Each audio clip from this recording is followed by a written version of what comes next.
పాలిటిక్స్లో ఆరితేరిన వాడు రేవంత్ రెడ్డి.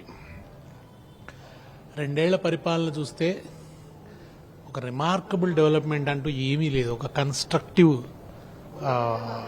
డెవలప్మెంట్ మోడల్ అనేది ఏమీ ఆయన డెవలప్ చేయలేకపోయాడు. ప్రజల కొనగూరింది ఏమీ లేదు.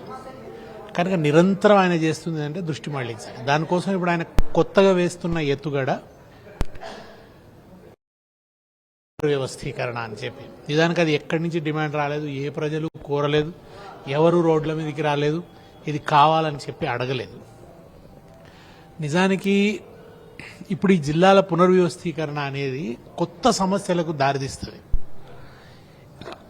ఇప్పుడు ఏమిటంటే దూరంగా జిల్లా కేంద్రాలు ఉండడం వల్ల పరిపాలన దగ్గరికి తీసుకురావాలని చెప్పి కేసీఆర్ గారు చాలా ప్రజా కేంద్రంగా ఆలోచించి, ఉదాహరణకు మేము సంగారెడ్డి 150 కిలోమీటర్లు ప్రయాణించి వెళ్ళాలి.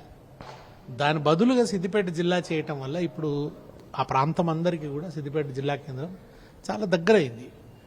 కేసీఆర్ గారి గుర్తులన్నింటినీ కూడా చెరిపేయాలనేటువంటి కుట్రపూరితమైనటువంటి చర్యలో భాగంగా జిల్లాల్ని పునర్వ్యవస్థీకరిస్తాం, అట్లాగే మండలాల్ని పునర్వ్యవస్థీకరిస్తాం, మండలాల్ని డివిజన్లని రకరకాలుగా వీటికి ఒక జడ్జి ద్వారా వేస్తామని చెప్పి మళ్ళీ ఒక కుట్రకోణం తీసుకురావడం వెనక చాలా కుట్రకోణం ఉందనేటువంటి విషయాన్ని మేము స్పష్టం చేస్తాం.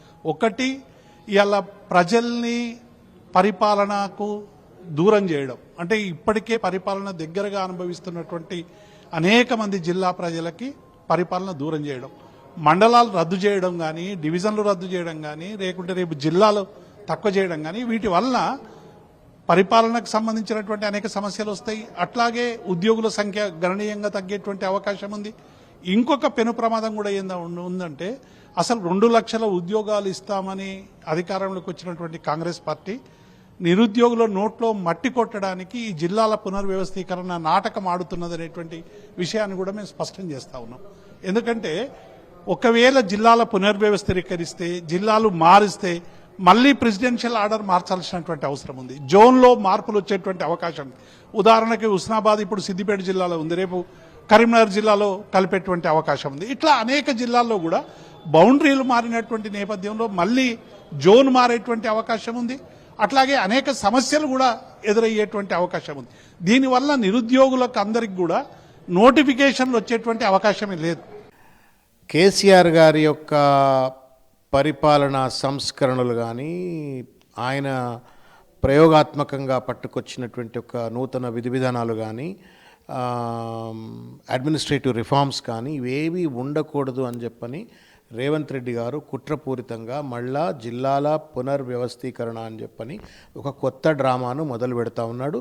ఇది ముమ్మాటికి కూడా తెలంగాణ ప్రజలకు ప్రయోజనకారిగా ఉండదు. ఇది నష్టమే, లాభం ఏమాత్రం కాదు. నెంబర్ 1. నెంబర్ 2 ఏంటంటే పిచ్చోడి చేతిలో రాయి అన్నట్టు.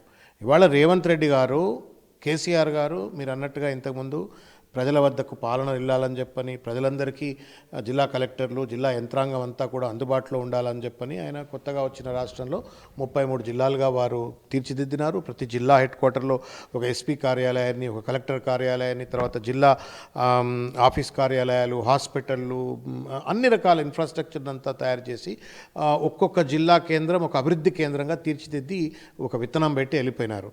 ఇవాళ రేవంత్ రెడ్డి గారికి ఏమాత్రమైనా చిత్తశుద్ధి ఉన్నట్టయితే వాటిని కొనసాగిస్తూ మరింత అభివృద్ధి దశలోకి రాష్ట్రాన్ని తీసుకెళ్లే బదులుగా ఇవాళ నేను వింటా ఉన్నాను, ఆ 33 జిల్లాలను ఏదో 15 17 ఏదో చేస్తాడు అని చెప్పని రేవంత్ రెడ్డి చేసే ఆలోచనలో ఉన్నాడు అని చెప్పని.